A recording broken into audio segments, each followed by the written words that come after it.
Abra comigo, por favor. Nessa noite nós vamos ministrar uma palavra. Eu creio que ela é poderosa de Deus para a sua vida. Eu creio que a sua vida será tocada pela glória de Deus através dessa palavra que Deus colocou no meu coração. Eu quero desafiar você a receber tudo aquilo que Deus quer liberar sobre a sua vida nessa noite. Que você retenha e que isso venha frutificar poderosamente na sua vida, em nome de Jesus. Então abra lá, livro de Eclesiastes, capítulo de número 10. Se você não sabe bem onde fica Eclesiastes, fica depois de Provérbios. Acha Salmos, depois vem Provérbios, logo depois vem Eclesiastes. Eclesiastes capítulo de número 10. Nós vamos ler o versículo de número 1. Eclesiastes capítulo de número 10, verso número 1. Fica depois de Provérbios. Tem Salmos, depois vem Provérbios, logo depois, já na sequência, vem o livro de Eclesiastes. Você passou um pouquinho, você chegou em Cântico dos Cânticos. Aí volta, você vai achar Eclesiastes capítulo 10, verso de número 1. Amém? Conseguiram achar? Amém. Glória a Deus. Estou muito animado, eu creio que essa mensagem vai chacoalhar a sua vida. Deus vai falar muito ao seu coração.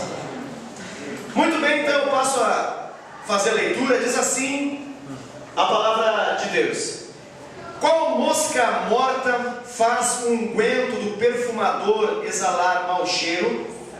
Assim é para a sabedoria e a honra um pouco de estultícia. Eu vou repetir: qual a mosca morta faz o unguento do perfumador exalar mau cheiro? Assim é para a sabedoria e a honra um pouco de estultícia. Amém? Glória a Deus. Glória a Deus. Bom, eu sei que nós temos aqui, e isso é muito bom, temos vários adolescentes, e isso que eu vou perguntar possivelmente eles não vão saber, a não ser que eles tenham pesquisado a respeito de música um pouquinho antiga, dos anos 80, ou até mesmo 70, mas aqueles que são de uma geração um pouco mais dessas que eu falei, da década de 70, da década de 80, talvez vão se lembrar de uma música. Vamos ver se você conhece uma música que diz assim, ó: eu sou a mosca, eu sou a mosca que pintou pra te abusar. Isso aí, né? Conhece, né? A música continua assim, ó: eu sou a mosca que perturba o seu sono, eu sou a mosca no seu quarto azul bizarro. Aí ele vai, avança e ele começa a explicar. Você já vai entender por que eu estou falando isso. E aí ele fala: e não adianta vir me detetizar, pois nem me derreter, nem sei mais o que é derreter. Naquele tempo era um detetizador. Pode assim me exterminar, porque se mata uma, vem outra em meu lugar. E ele repete: eu sou a mosca. Aí no final, você deve se recordar dessa canção. Ele começa e diz assim: atenção, eu sou a mosca, a grande mosca, a mosca que perturba o seu sono. Eu sou a mosca no seu quarto, a zum, zum, zum bizarro, observando e abusando. Olha do outro lado agora, eu estou sempre junto de você. Água mole em pedra dura, tanto bate até que fura. Quem é? A mosca, meu irmão. Quem conhece essa canção? Um clássico, né? Um clássico. De quem é essa canção? Raul Seixas. Essa música ela se chama Mosca na Sopa. E eu creio que se você for para o Wikipédia, se você for para o YouTube, se você for fazer uma pesquisa mais apurada a respeito dessa canção, você vai ver um monte de gente que faz a interpretação textual dessa canção. E basta.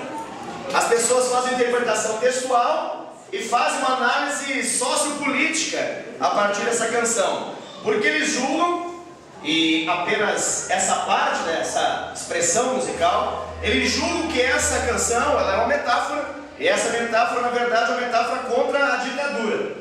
Eu sei que você estudou história do Brasil, você sabe que o golpe militar de 64 inaugurou então a ditadura militar, e ela foi por 21 anos aquilo que o Brasil viveu até 85.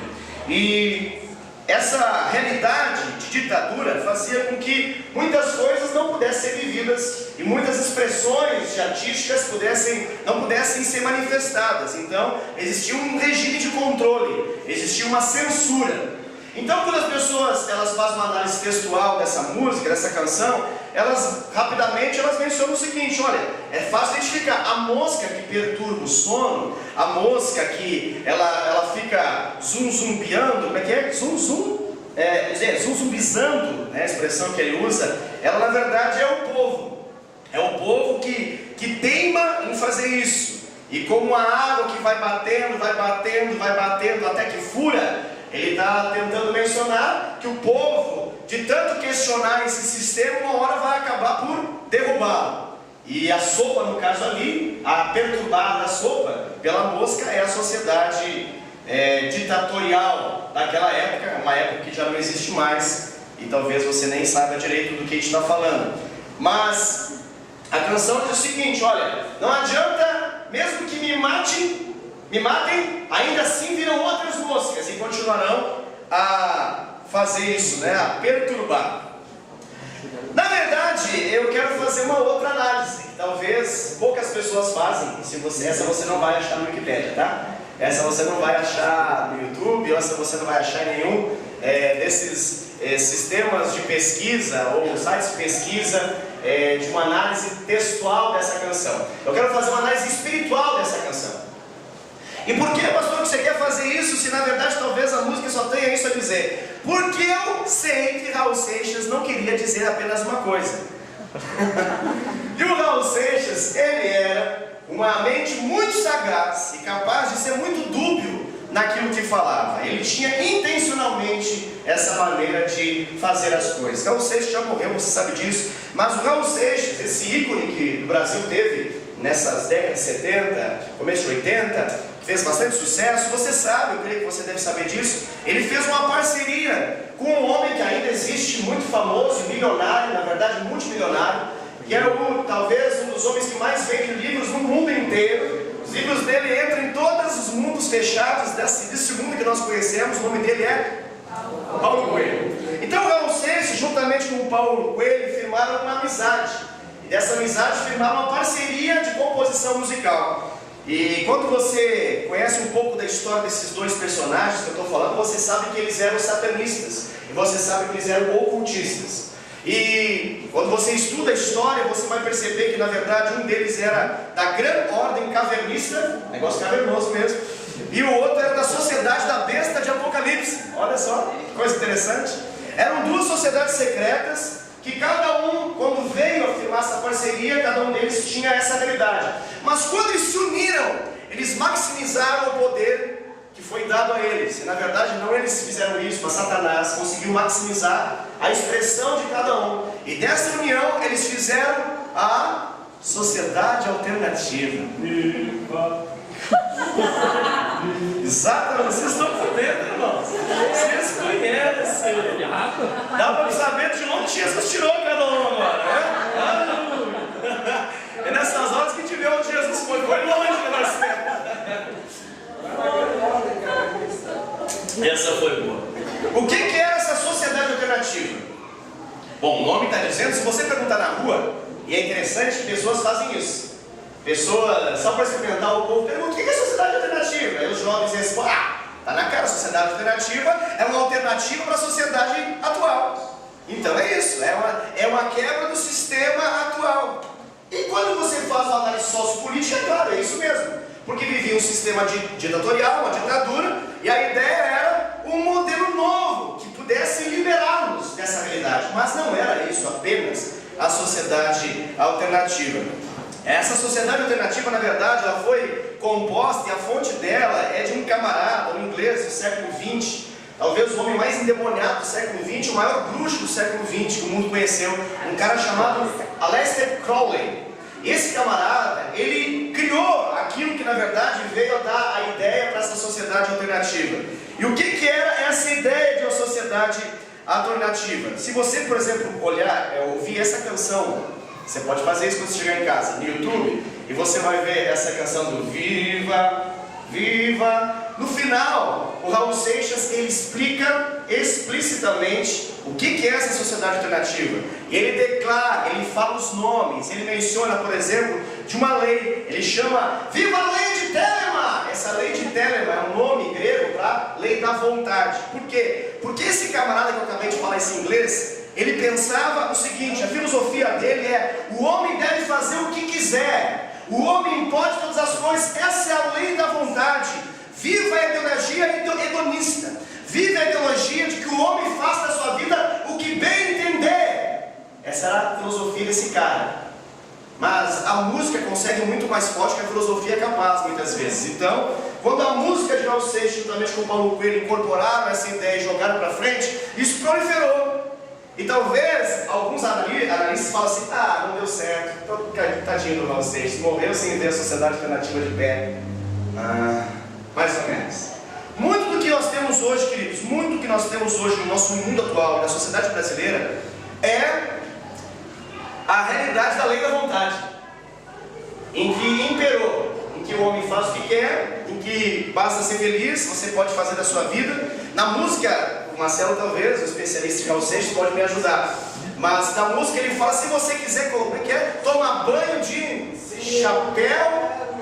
Você quer tomar banho de chapéu? Ó, a ideia, tipo, se você está afim de tomar banho de chapéu, tome banho de chapéu. Por quê? Porque viva a sociedade alternativa. E assim vai, né? A lógica é exatamente essa. Se você quer fazer coisas absurdas, faça. Se você quer casar com um homem, se você é homem, case. Se você é uma mulher e quer casar com outra mulher, case. Se você quer transar a céu aberto, transe. Se você quer fumar maconha, fume. Porque o importante é viva. Essa é a ideia. O importante viva é a sociedade alternativa. Faça o que quiseres, pois é tudo da lei. Isso, essa é a lei. Qual é a lei? A lei de Telemann. Nossa, vocês estão afiados, hein? Meu Deus do céu. Vocês sabem tudo de mosca, né, irmãos? Pastor, por que você está falando tudo isso? Porque, pasmem, você sabe que Satanás, ele conhece a palavra. Ele conhece a palavra justamente para distorcer a palavra. E você leu um versículo aí muito interessante. Basicamente o versículo que você leu aí fala o quê? Fala que assim como uma mosca morta que cai no perfume de um perfumista ou um perfumador é capaz de liberar um mau cheiro ao invés de liberar um bom cheiro, assim é uma bobagem que a gente faz, é capaz de destruir todo um bom testemunho. E aí ele fala: eu sou a mosca. Pastor, é o cão que está falando? É isso mesmo, querido. É o mesmo que eu nasci.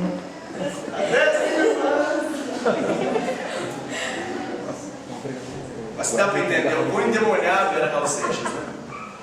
A gente não está exagerando quando a gente fala isso. Ele, inclusive, eu antes de preparar essa mensagem, estava pesquisando um pouquinho nisso e vendo um pouquinho a respeito de algumas realidades de Raul. É interessante porque a ditadura fez com que ele tivesse que fugir do país por um tempo. Ele foi então se exilar nos Estados Unidos, e lá ele teve um encontro com quem? John Lennon. O homem que falou que ele era o máximo, mais do que Jesus Cristo. O homem que disse que tinha chegado ao máximo de fama, a fama que conseguiu exceder a fama de Jesus. E num dos programas, o último programa que ele fez, Jô Soares ainda estava bem novinho, mas ainda era gordo naquela época já. E ele está falando e ironiza a pessoa de Jesus, publicamente. E o Jô Soares aproveita e ironiza um pouquinho também. Isso está registrado, né? Essas informações todas que eu estou falando, elas estão registradas aí em nosso histórico de mídias, né? Mas eu não estou falando isso, querido, porque essa palavra, eu estava lendo esse versículo e me saltou essa música na cabeça. E eu não tinha nunca pensado, sinceramente, eu nunca tinha pensado por esse prisma.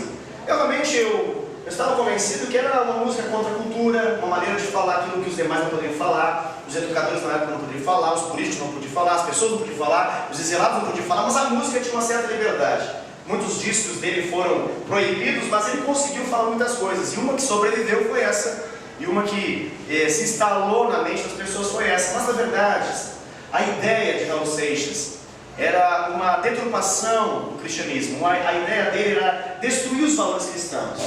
E os pactos que ele firmou com Satanás, os pactos que ele firmou com o diabo, inclusive tem, Paulo Coelho narra, tem um filme, acho que um tempo atrás, acho que você mesmo falou, né, João? Que acho que as pessoas até no cinema ficavam assustadas por perceberem a dimensão de pacto com Satanás que foram feitas. Descrentes que iam no cinema, acho que um documentário, você sabe o nome? O início, o fim e o meio. O início, o fim e o meio. Era um documentário sobre a vida de Raul.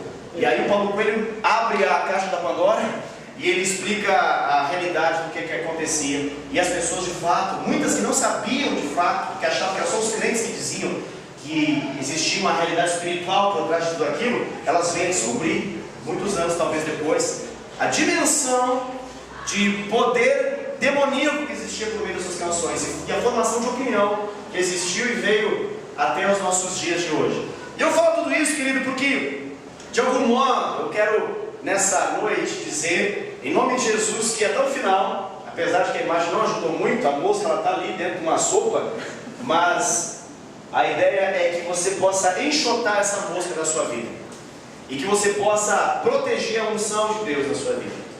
Amém? Amém. Quando você abre a sua Bíblia, não precisa abrir, eu só vou citar, no livro de Êxodo, capítulo 30, versículo 25 em diante, é a primeira menção que Deus faz a respeito de unção. E você sabe que uns são e outros não são. Mas para que você possa entender unção, é importante você entender que na Bíblia, a primeira menção de Deus sobre a palavra unção, Deus fala essa palavra através da vida de um homem, que foi o primeiro homem que ele derramou unção para realizar toda a sua vontade e tudo aquilo que ele desejava fazer. Esse homem foi Moisés. Deus, ele tocou outros homens antes, fez outras coisas antes, mas unção começa em Moisés. E Deus decidiu falar com Moisés, explicar como que ele queria que fosse o preparo do óleo da unção. Esse óleo da unção seria utilizado para separar utensílios e pessoas para a finalidade de serviço ao Senhor. Então existiam utensílios que viriam ser os utensílios do tabernáculo, depois mais tarde os utensílios do templo. E esses utensílios, como a arca, como a mesa, como o candelabro e outros utensílios, todos eles deveriam ser ungidos. O Arão deveria ser ungido, porque ele era da tribo de Levi, deveria então ser alguém separado para o ministério sacerdotal. Os filhos de Arão foram ungidos e assim por diante. Então, quando Deus está falando a respeito da unção, Deus ele fala uma coisa interessante, que vai fazer muita conexão com esse versículo que nós acabamos de ler. Porque lá fala que essa unção, ela deveria ser feita por um perfumista. E ele deveria pegar então vários componentes naturais. E essa composição natural, está lá escrito isso em Êxodo capítulo 30, do versículo 25 em diante. Ela faria na verdade um óleo muito perfumado. E esse óleo perfumado, ele então seria derramado, esse óleo da unção seria derramado sobre os utensílios, sobre as pessoas, a fim de separá-las para o serviço para a glória de Deus. Por que eu quero falar isso? Porque na verdade nós não vivemos mais dessa realidade. Nós não temos mais a necessidade de ter um óleo da unção que foi feito pelas mãos de um perfumista lá do tempo do Antigo Testamento. Não, porque hoje o que vale sobre nossas vidas é uma unção e um óleo que é espiritual. E quando nós falamos desse óleo natural da unção, ele foi feito pelas mãos de um perfumista. Mas quando nós falamos desse óleo da unção espiritual, esse óleo e essa unção é feita pelas mãos, vamos assim dizer, entre aspas, do próprio Espírito Santo. Então o perfumista que elabora o óleo dentro de nós é o Espírito Santo. É Ele que providencia essa unção, é Ele que gera essa unção aqui dentro. E essa unção ela libera poder, essa unção libera cura, essa unção libera santidade, essa unção ela alegra, essa unção ela contagia. Isso é unção. Todos esses atributos são atributos da unção. Você vai ver isso por toda a Bíblia. Agora é importante você entender que a conexão aqui dessa palavra que eu falei de Êxodo 30, com esse versículo que eu acabei de ler de Eclesiastes capítulo 10, que fala da mosca que cai no perfume, Eu quero mencionar isso, que aqui não é um mero perfume. Eu quero deixar muito claro aqui para que você possa entender que o interesse de Deus não é que o seu perfume da sua casa estrague, mas o interesse de Deus é que a unção que Ele liberou sobre a sua vida não venha a ser estragada. E a conexão aqui bíblica é que assim como uma mosca zunzunziando, ela cai na sopa, ela também pode cair morta num perfume. E quando ela cai morta no perfume, ela tem a capacidade de estragar todo o perfume e mudar o cheiro. E ao invés de um cheiro bom, de um aroma suave, de uma fragrância gostosa, ela muda e exala um odor fétido. Ela exala mau cheiro, fedor. E aqui Deus está falando conosco. Ele está falando que de algum modo nós precisamos aprender a proteger a unção que Ele liberou em nossa vida, que o próprio Espírito Santo gerou em nossa vida. Nós precisamos aprender a enxotar essa mosca. Amém? Amém. Pastor, como é que eu enxoto essa mosca? Eu já sei, pastor. Eu vejo quando eu paro o carro, tem uns carinha que eles vendem uma saquete assim, que enxota as moscas e elas caem mortas, eletrizadas no chão, eletrocutadas no chão. É isso? Não. Não estou falando dessa mosca física. Eu estou falando de moscas espirituais. Eu estou falando de moscas que têm aspectos morais e que visam comprometer toda a unção, estragar toda a unção que Deus deu para você. Amém? Está comigo? E essa palavra ela fala que um pouco de mosquinha ou um pouco de estultícia. Pastor, o que é estultícia? Estultícia é uma palavra um pouco assim erudita, mas ela pode ser traduzida como tolice, ignorância, burrice. Pastor, burrice também? É, sim, imbecilidade, a obra de um imbecil. Está dando para entender? Agressivo demais? É isso que significa estultícia, desculpa. Estultícia é isso, é estupidez. Sabe aquela ideia de você, puxa vida, mas que burrada que eu fiz, que ignorância da minha parte, como é que eu pude fazer uma idiotice tamanha? Isso é estultícia, na versão Almeida, cheia de estultícia. E aqui está falando o seguinte, que essa estultícia, ela tem a capacidade de destruir toda a dignidade de um homem, o bom testemunho inteiro. Assim como a mosquinha que cai no perfume que Deus criou, é capaz de destruir essa unção que Ele nos deu e exalar uma fragrância, um cheiro fedorento. É como se você estivesse diante de um rio poluído. Não sei se você costuma ir a São Paulo, já foi em São Paulo, mas São Paulo tem alguns rios bem poluídos, né? Só do Parque Barigui. Tem alguns rios aí também que estão poluidinhos. Mas talvez não ao ponto de você passar perto e falar, meu Deus, misericórdia. Mas o rio Tietê, por exemplo, alguns rios que se linkam ao rio Tietê, quando você passa neles, você sente o que significa essa ideia de algo fedido. O que o autor aqui, no caso Salomão, está tentando dizer que o erro que alguém ungido comete pode fazer com que os comentários das pessoas que percebem esse erro seja como uma chama numa floresta. E esses comentários têm a capacidade de desprezar toda a boa obra feita antes e pode manifestar para que o mundo inteiro possa saber a estultícia que foi praticada, ou seja, aquela bobagem que foi feita. E você sabe que é difícil construir um nome, né? A gente leva um tempo para construir alguma coisa. A obra de construção é uma obra demorada. Construir uma casa para você ver. A obra de construir alguma coisa demora. Elaborar alguma coisa, edificar uma coisa demora. Mas destruir, querido, é fácil. Uma máquina destrói um prédio pequeno em um dia. É rápido demais. O que eu estou querendo dizer por meio dessa palavra é que por mais que um bom nome seja construído ao longo de muitos anos, é possível que esse bom nome seja estragado, seja prejudicado por causa de um pouquinho de estupidez. Só um pouquinho de imbecilidade, sabe? Pouca coisa é capaz de destruir tudo. E por isso nós precisamos entender alguma coisa muito importante. E eu queria dizer para vocês, por meio dessa palavra, que o caráter da pessoa ungida, o caráter daquela pessoa que tem essa unção, ele deve ter um equilíbrio perfeito com a unção que foi liberada. Não basta apenas essa unção, precisamos entender como mantemos essa unção. É preciso entender o que precisa ser retirado de nossa vida. E eu desejo que por meio dessa palavra você possa, em nome de Jesus, ir enxotando a sua vida, tudo aquilo que não presta, tudo aquilo que visa destruir a obra do bom perfumista, a obra do Espírito Santo dentro de você. O trabalho desse bom profissional, desse Espírito Santo, pode ser desfeito, basta cair uma pequena mosca, ou seja, uma atitude errada, uma pequena atitude errada pode destruir grandes coisas na nossa vida.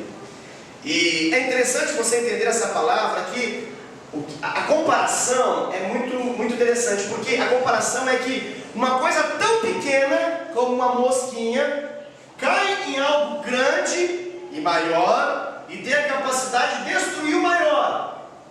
Ela acaba com o bom cheiro daquilo que é maior, ou seja, o pequeno tem a capacidade de destruir o grande, o menor tem a capacidade de destruir o maior, o desagradável tem a capacidade de destruir o agradável. Esse é o problema da mosca, que destrói o bom perfume. E nós já vamos falar um pouquinho mais praticamente, de forma prática, sobre isso. E eu creio que muitas famílias, na verdade, às vezes têm uma linda história, um lindo nome, uma história maravilhosa, mas são prejudicadas por uma atitude errada que foi feita, por uma pequena mosca intrusa que entrou nessa família e fez com que o bom perfume de uma casa pudesse ser trocado por um cheiro de morte no ambiente. Muitas vidas são arruinadas por poucas coisas.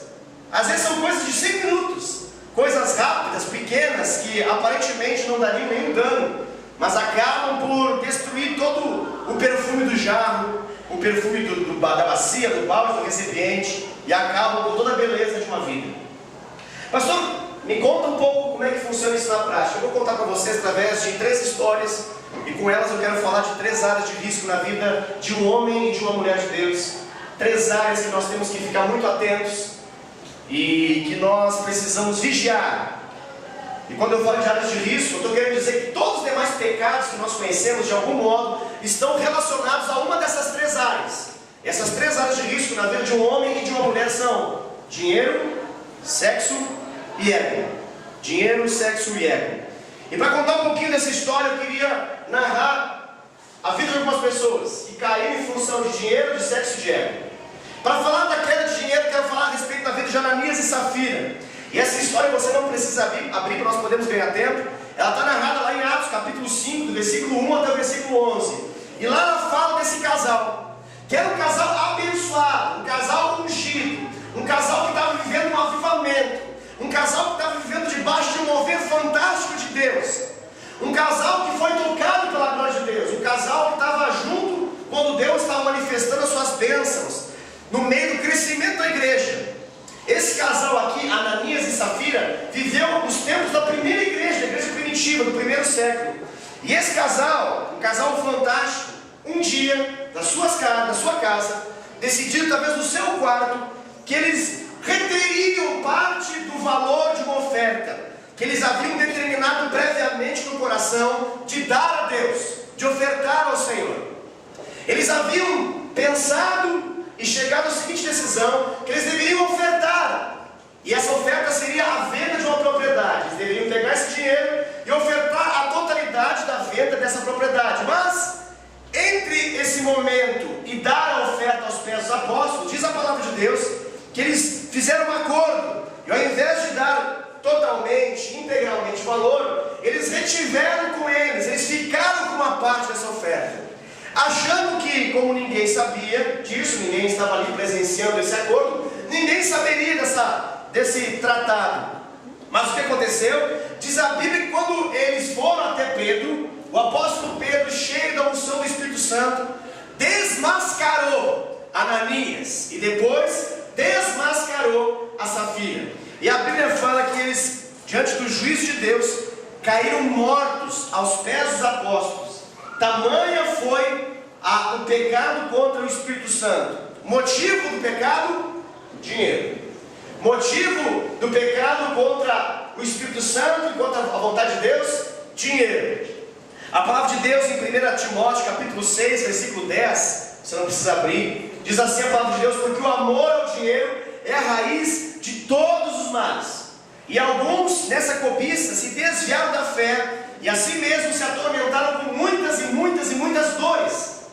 Nesse versículo fala que dinheiro não é mal, nem maldito, nem maldição, mas o amor ao dinheiro manifesta maldição para aquele que se apega ao dinheiro com amor. E a Bíblia deixa claro então que Ananias e Safira fizeram isso, porque eles fizeram um cálculo matemático e perceberam que era melhor reter uma parte com eles.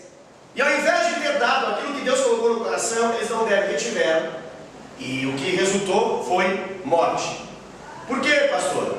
Porque é impossível nós alcançarmos a plenitude da bênção de Deus se nós mantivermos nosso coração amarrado e preso às coisas materiais. E esses homens, esse casal, eles tinham o coração deles aprisionado pelas coisas materiais. E pelo apego que eles tinham ao dinheiro, o resultado final das suas vidas foram morte. Porque o salário do pecado é a morte. Isso é dinheiro. É uma área que nós temos que cuidar, nós temos que vigiar. Outra área que nós temos que cuidar e vigiar é a área do sexo. E para falar a respeito de um homem, poderíamos falar de vários, mas para falar de um personagem bíblico que teve uma queda na área sexual e que não se atentou para essa área de risco na área sexual, nós vamos falar de um grande herói da fé, um homem extraordinário, de um homem assim que tinha um poder de Deus fantástico. E eu acho que ele inspirou muitas histórias em quadrinhos e muitos filmes de Hollywood, na medida que esse homem, por mais que ele era franzino, talvez as minhas semelhanças em franzino e magro como eu, ele era um homem extraordinário. É uma piada, irmãos. Era um homem extraordinário. Obrigado por ter rido. Era um homem extraordinário no poder de Deus, ao ponto que ele conseguia, ele sozinho, conseguia acabar com um exército inteiro inimigo. Ele sozinho conseguia pegar as portas de uma muralha e carregar nas costas. Ele sozinho conseguia se desarmar de todas as armadilhas que seus inimigos faziam para ele. Nós estamos falando de um homem, um juiz, que Deus levantou na história de Israel, chamado Sansão. E Sansão, ele foi chamado pelo Senhor desde o ventre. Ele tinha um chamado para ser um libertador de Israel desde o ventre. Ele nasceu para ser de Deus. A unção na vida dele já era desde o ventre. E a unção foi liberada sobre a vida dele num tempo específico. E ele era um nazireu, alguém que não deveria se contaminar com coisas carnais. Mas a Bíblia fala que ao invés de ele ser somente o libertador de Israel, dos filisteus, ele não apenas gostava de matar os filisteus, mas ele também gostava das filisteias. E o problema eu acho que ele queria matar todos os filisteus homens. Mas ele tinha um problema sério, na verdade um pecado grave. Ele era frouxo numa vida moral. Ele era um homem frouxo na questão sexual. E por mais que repousava sobre a vida deles tantas promessas, era um homem tão importante dentro da história bíblica, a Bíblia deixa claro que ele brincou com o pecado. Ele tinha uma autoconfiança de que nunca cairia, que o pior acabou acontecendo e ele caiu. Ele imaginou que na força que ele tinha, isso nunca aconteceria com a vida dele. Ele brincava perigosamente, enamorando filisteias e casando com uma delas. E o resultado foi terrível. E a Bíblia deixa claro que ele vai para o lugar de tentação e ele acaba fazendo aliança com o inimigo. E isso resulta em uma grande tragédia. Ele poderia ter saído dessa, ele poderia não ter feito isso, ele poderia ter resistido, ele poderia ter abandonado isso tudo, mas infelizmente não aconteceu. E talvez a frase mais triste do livro de Juízes, no capítulo 16, é a frase que ele mesmo disse, quando ele fala o seguinte: sairei ainda desta vez, como antes, e me livrarei. E a Bíblia fala, contanto, mas ele não sabia que o Espírito Santo já não era com ele. Porque ele achava que de tanto receber libertação e de tanto receber toques da unção de Deus que fazia ele sair das mais terríveis situações, ele imaginava que mais uma vez ele iria conseguir. E infelizmente dessa vez ele não conseguiu, porque o Espírito Santo já havia se retirado da vida dele. E você sabe que o final dele também é trágico, apesar de ele ter matado muitos na sua morte, talvez não, a Bíblia fala que ele matou mais na sua morte filisteus do que na sua vida, mas a verdade é que a vida dele não deveria ser do jeito que foi. Ele não é um bom testemunho a ser seguido. Isso está na Bíblia, para que a gente possa entender como não devemos brincar com as moscas que vêm repousar em nossa sopa. Dinheiro, sexo e ego. Para falar de ego, eu quero falar de um homem um homem também que tinha uma unção extraordinária em Deus. E o nome desse homem era Saul. E a história de Saul está registrada no livro de 1 Samuel, no capítulo 13. 1 Samuel 13, do versículo 8 até o versículo 14, narra o momento da queda de Saul. E você sabe que Saul, ele foi ungido pelo Senhor, ele foi ungido através da vida do profeta Samuel, ele foi retirado da sua timidez, ele foi retirado do seu anonimato e foi escolhido por Deus para ser o primeiro rei de Israel. E a Bíblia fala que enquanto ele dependeu da unção de Deus sobre a vida dele, ele nunca teve uma derrota. Enquanto ele dependeu da unção de Deus, ele tinha vitória sobre todos os seus inimigos. Mas um dia diz a Bíblia que ele ao invés de depender do poder de Deus e depender da unção que lhe foi confiada, ele não fez isso. Ele escolheu dar ouvidos a ele mesmo. Ao invés de dar ouvidos à palavra do homem de Deus, à palavra de Deus, de esperar o momento certo para poder sacrificar, pressionado pela circunstância, ele olha para dentro dele e pensa: eu posso fazer, não tem nenhum problema. Por quê? Porque eu sou o rei, porque eu tenho essa capacidade de fazer isso. E ao invés de obedecer aos comandos celestiais, ele deixou o seu ego dominar. E quando o ego dele determinou que ele deveria sacrificar, ele foi lá então e sacrificou. E a Bíblia fala que quando ele sacrifica, logo depois do sacrifício, chega Samuel e fala: porque você fez isso, você acabou de perder o reinado, e você acabou de toda a sua geração sair do reinado por causa dessa atitude. Um ato apenas, querido, uma mosca que pousou na sopa dele, fez com que ele perdesse o reino e caminhasse por uma vida de total falta de unção. A Bíblia fala que o final de Saul é trágico. Um homem que experimentou de Deus, um homem que era cheio de unção, um homem que profetizava. A Bíblia fala que quando a unção desceu, ele profetizou junto com os profetas. Um homem que tinha vitórias, um homem guerreiro que tinha vitórias, visionário, um homem conquistador, um homem bem sucedido. Ele erra, deixa uma mosca pousar na sopa dele, e essa mosca arrebenta, destrói, estraga com a unção que repousava sobre a vida dele. O resultado dele, ele fica um homem endemoniado.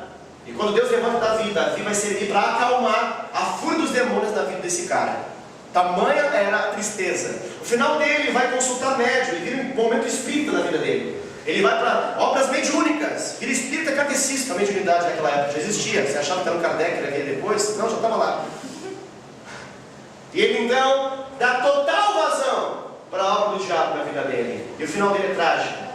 O final dele é trágico, ele cai numa batalha e ele retira sua própria vida, se jogando na espada para que não pudesse, no seu orgulho, morrer pelas mãos dos seus inimigos, como se isso fosse importante, sendo que era endemoniado. Eu conto essas três histórias, querido, porque eu queria deixar claro para você que esses homens, eu creio, que não são homens simples, não são homens comuns, mas foram homens que experimentaram da glória de Deus. Foram pessoas que experimentaram muito de Deus. A semelhança tua e minha, foram pessoas que foram tocadas pela glória de Deus, receberam unção, ministraram debaixo da unção, viveram coisas extraordinárias, mas um dia deixaram a mosca cair na sopa e estragar o bom perfume, e toda a dignidade e honra que tinham foi derrubada e se transformaram em pessoas a não serem seguidas. E eu falo isso para que nós possamos agora, na reta final dessa mensagem, que nós possamos entender a como proteger a unção de Deus na nossa vida, a como proteger o bom perfume e continuar a exalar o bom perfume de Cristo. A Bíblia é um livro que fala de cheiros. Não sei se você sabe disso. Não sei se você gosta de perfume, mas Deus gosta de perfume. Deus gosta de perfume. A Bíblia fala que Ele gosta de aroma suave, Ele gosta do cheiro de sacrifício, o cheiro dos holocaustos. Ele gosta desse aroma do incenso que representa a nossa oração. Por toda a Bíblia você vai ouvir cheiros do Novo Testamento também. Paulo vai falar a respeito desse cheiro de Cristo que é exalado, esse bom perfume que é exalado de nossa vida. Então, está demonstrado biblicamente que Deus ele está falando de algo importante para a nossa vida. Como que nós podemos manter esse bom perfume de Cristo em nossa vida. E eu quero falar agora, de forma sucinta, como que nós devemos proteger a unção de Deus. Teve um homem, o príncipe dos pregadores, Charles Spurgeon, ele falou o seguinte: a verdadeira conversão, ela dá segurança ao homem, mas não me permite cessar de vigiar. A verdadeira conversão, ela dá segurança ao homem, mas isso não me permite deixar de vigiar. E nós devemos continuar vigiando, querido. E eu quero falar rapidamente alguns pontos aqui. Primeiro deles, se você quiser, fique bem atento, que eu creio que isso é importante para você. Tome cuidado com a pequena mosca. Amém? Amém. Tome muito cuidado com a pequena mosca. Fala a pessoa do seu lado, é isso. Toma cuidado com a pequena mosca.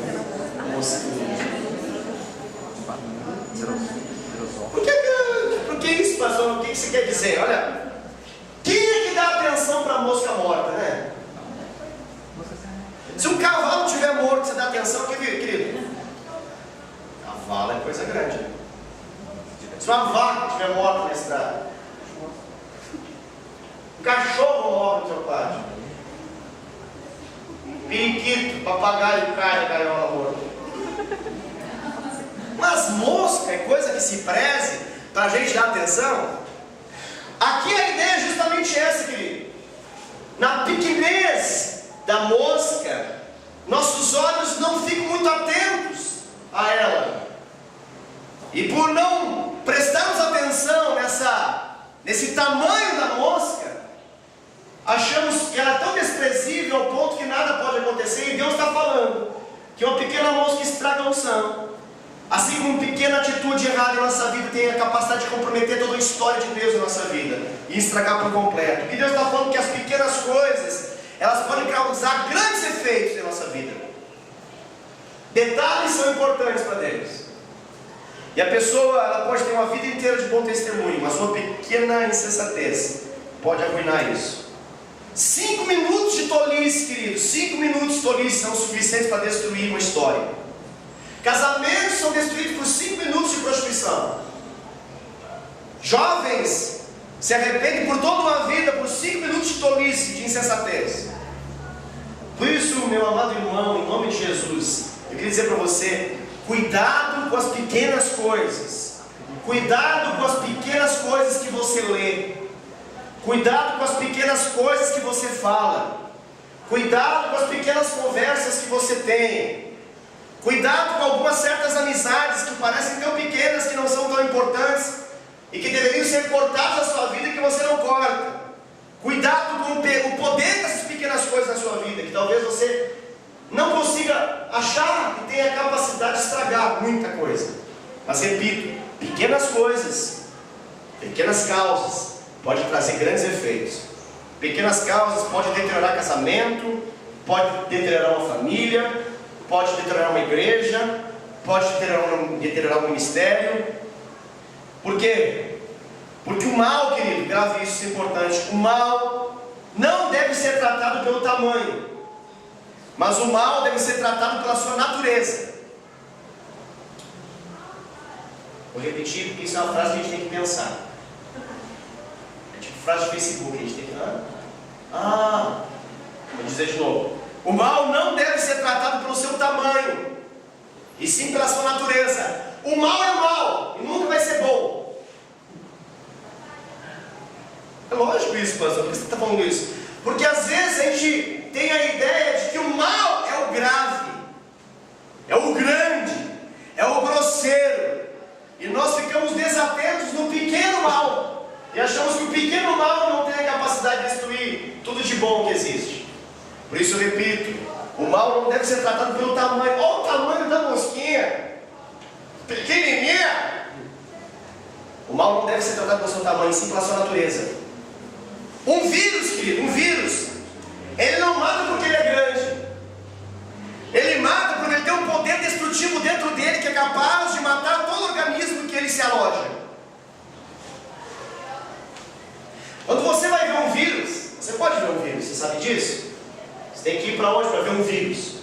Você ir para dentro do laboratório, você tem que ir lá, em meio a como é que chama aqui? No microscópio, e aí você consegue ver o vírus. Aquele vírus, microscópio, tem a capacidade de matar uma pessoa. E pode se transformar uma epidemia e acabar com uma raça. Paulo fala, eu creio que baseado em Jesus, em 1 Coríntios capítulo 5, versículo 6, ele fala o seguinte: um pouco de fermento é capaz de levedar toda a massa. Então, primeira coisa, por favor, grave isso é importante, é uma palavra de ensino para você. Tome cuidado com a pequena mosca. Segunda coisa, enxote, arranque, tira fora de uma vez. Tira da sua vida rapidamente a mosca morta. Arranque a mosca morta. Não se acostume com a mosca morta. Amém? Amém. Deixa eu falar uma coisa para você. Não é a mosca que fica perfumada, mas é o perfume que fica poluído e estragado. Dá para entender isso? Não? De novo eu falo, é o pequeno que estraga o grande. É o poder do mal que é terrível, que tem a capacidade de estragar aquilo que é bom. Você não pega a saúde quando você fica perto de uma pessoa sarada.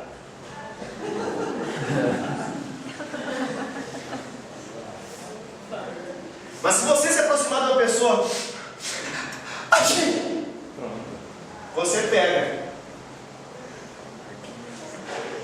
Saúde a gente não transmite assim, por contato ou por toque, por osmose, como dizem.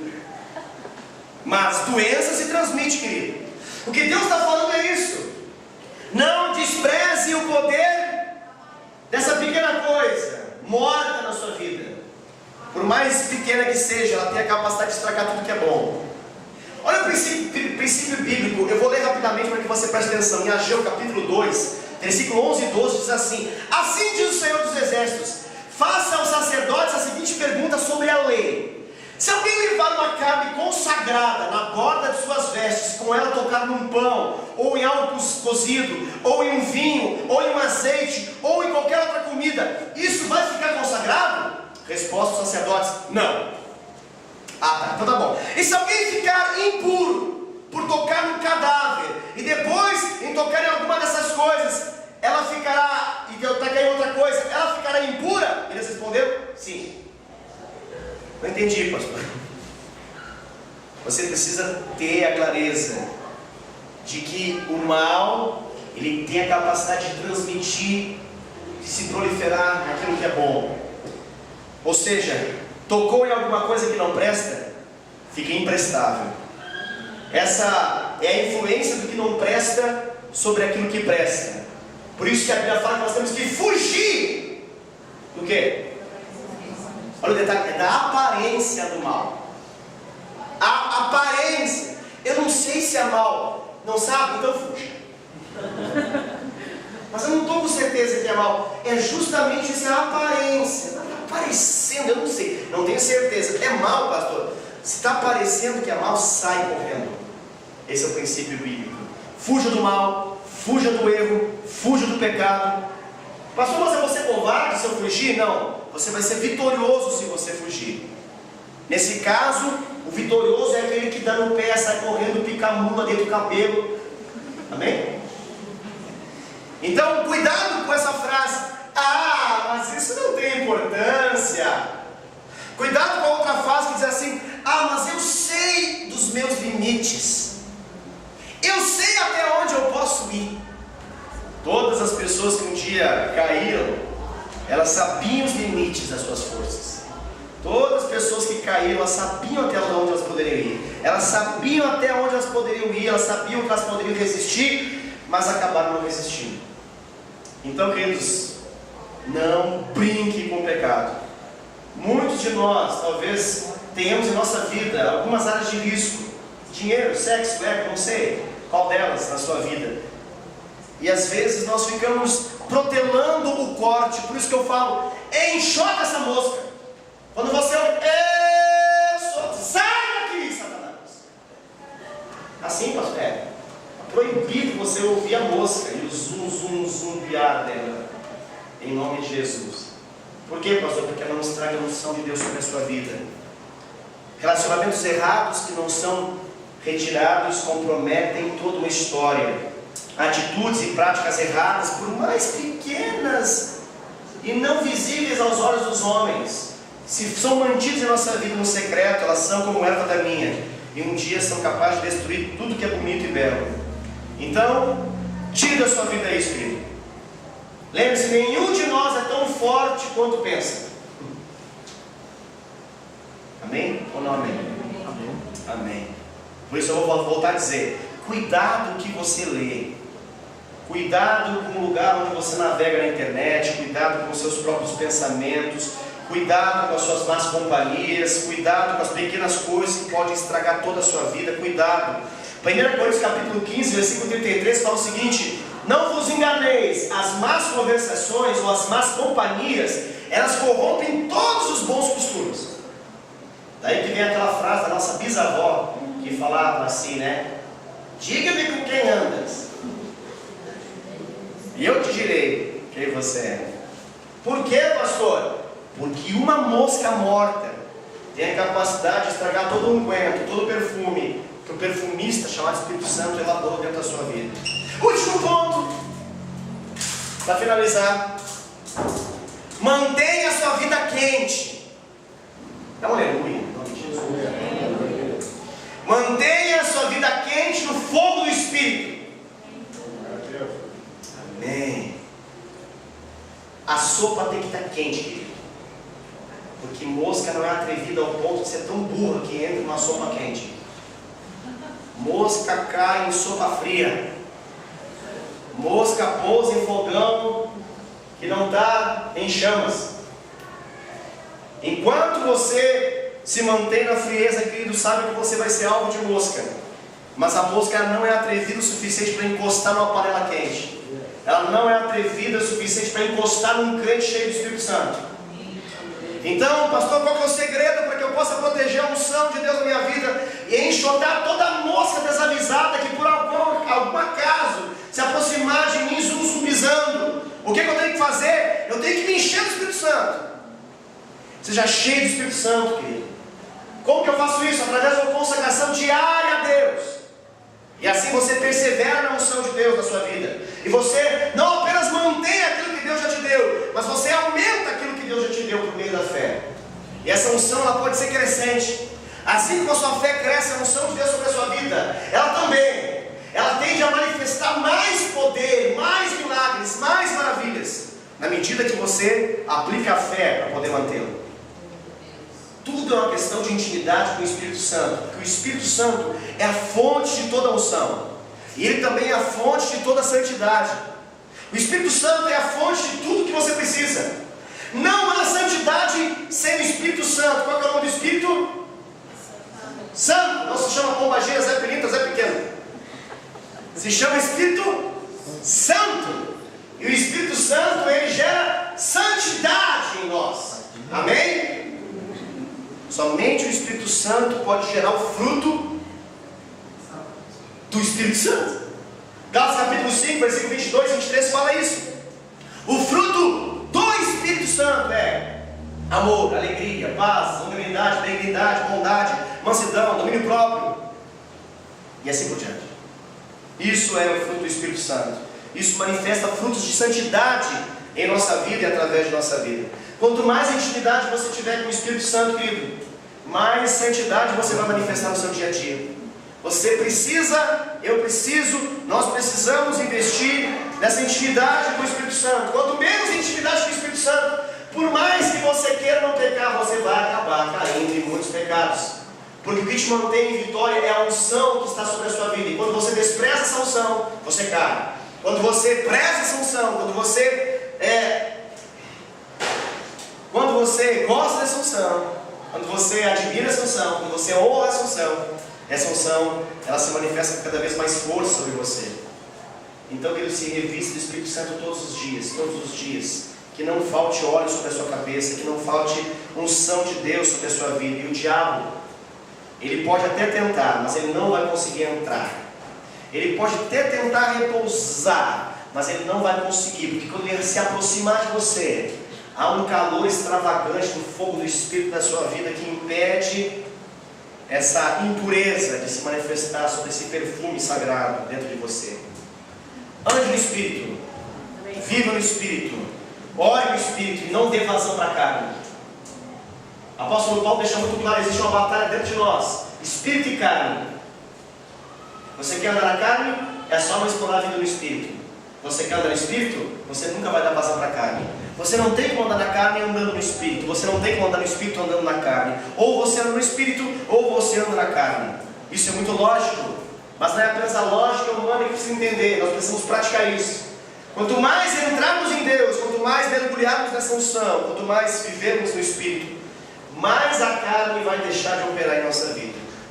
Então, o que eu estou querendo dizer? Para que as correntes do pecado não estejam mais na nossa vida, para que os vícios não tenham mais poder em nossa vida, para que as algemas que nos prendem de prosperar sejam destruídas, que a gente possa ser completamente liberto, nós precisamos da unção que quebra o jugo.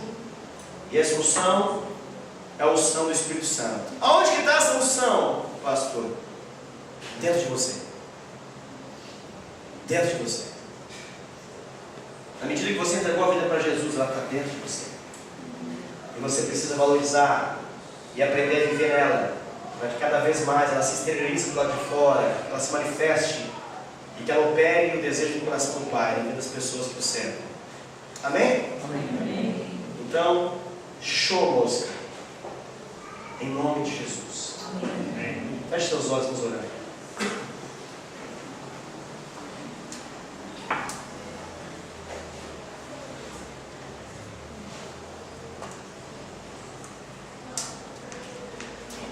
Amado Deus, nessa noite nós declaramos diante do Senhor que nós não aceitamos fazer acordo com nenhuma mosca. Nós não aceitamos nenhuma mosca intrusa em nossa vida, capaz de poluir o bom perfume de Cristo que está em nossa vida. Nós não aceitamos nenhuma mosca morta que venha a cair em nossa história, que seja capaz de arruinar o bom testemunho de Cristo que repousa em nós. Por isso, Senhor, nós rejeitamos nesse momento, rejeitamos em nome de Jesus toda mosca em nossa vida.